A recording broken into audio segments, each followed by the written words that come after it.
I went for a jog yesterday and jogged down to the boat harbor, and our beautiful, gigantic American flag was waving in the wind, and it reminded me of a story that I often think about, especially around holidays where we salute the military.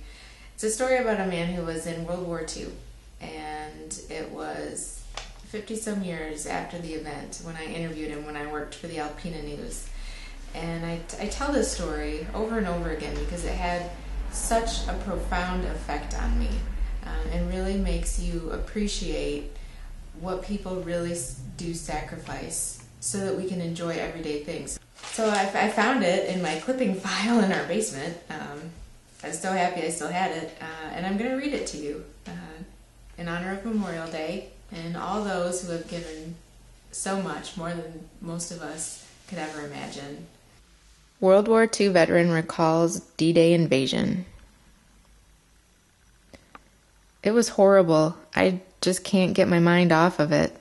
I wouldn't want any of my children to go through it. D-Day veteran Bill Kahn said.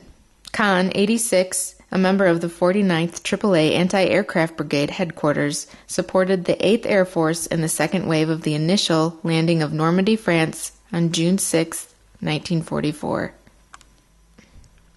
On this 54th anniversary of the Normandy invasion, Kahn, one of the survivors of the battle, remembers a moment of history in which he was a part. We went in from England, and there was about 30 to 35 men in infantry landing crafts. As we crossed the channel, it was so thick with these crafts, you could almost touch one another on either side of you. The sun was blacked out from so many aircrafts above. The last thing they issued us was a paper sack in case we got sick, he said. About 33 years old at the time, Kahn and his fellow soldiers were ordered to wear impregnated underwear for protection. This was because of a rumor that Hitler had poisoned the waters. They had to jump overboard into the water with a full pack, weapons, and the special underwear. It was horrible because the weather was very warm and it was uncomfortable. A lot of fellows that jumped off never came up. Their equipment was so heavy, they never came up. It was quite horrifying, Kahn said. The second wave landed on Omaha Beach shortly after noon. Immediately, they crossed the beach laden with landmines and took refuge in deep ditches called hedgerows. This protected them from artillery and small arms flyers. Kahn said they were unable to sleep because of the constant sounds of war, artillery fire, and the drone of airplanes. I received injuries shortly after landing. The Germans dropped a bomb right in the center of our bivouac area, and I got shrapnel in my left leg, and it impaired my hearing, he said. One of the things Kahn remembers vividly was the lack of food staples. For 2 weeks after landing, all the soldiers had to eat were K-rations, packages which contained a candy bar, a piece of cheese, and some crackers. That is what the soldiers lived on until they received C rations, which contained a little bit more, such as cans of stew. He said he lost a lot of weight during that time. At the time, Kahn was married and had 2 children.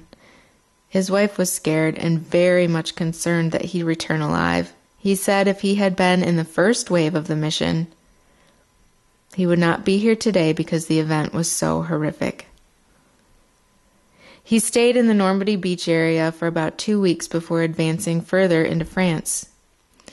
Before coming home in September of 1945, he served in the occupational forces following hostilities in Germany. It was the greatest feeling I ever had in my life when I could go home. I was one of the first to return from my outfit, Kahn said. Kahn was in 5 major battles, including another in northern France, the Battle of the Bulge, and the last German offensive. He received a Silver Star in lieu of 5 Bronze Stars for his previous battles.